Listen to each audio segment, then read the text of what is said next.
আজকে করব নিরামিষ কচু শাক। কচু শাকটা ভালো করে কেটে ধুয়ে আর ছোলাটা আগের দিন রাতে ভিজিয়ে রেখেছিলাম।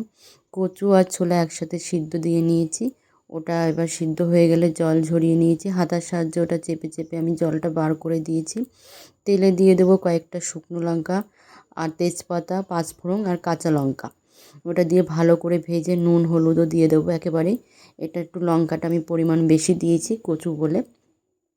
এটা এবার ভালো করে কচু শাকগুলো ছোলা ঢেলে দিয়ে নাড়াচাড়া করে নেব। কচু শাকটা একটু নাড়তে হয় বেশি, কারণ এর যেটুকু জল থাকে ওটা শুকাতে হয়। যত ভাজা হবে তত কিন্তু কচু শাক খেতে ভালো হয়। আমি একটু পর পরই নেড়ে চেড়ে দিচ্ছিলাম। পেছনটা লাল হয়ে গেলে আবার উল্টে পাল্টে দিয়ে আবার ভাজা করে নিচ্ছিলাম। অনেকটা ঝোল কমে এসছে, অনেকটা শুকিয়ে এসছে কচু শাক। তখন আমি দিয়ে দিলাম 1 চামচ চিনি, দিয়ে আর একটু উল্টে পাল্টে ভালো করে ভেজে নামিয়ে নেব। আমি কিন্তু নামিয়ে একটু টেস্ট করে দেখেছি, দারুণ হয়েছে খেতে। আপনারাও বাড়িতে বানিয়ে নেবেন।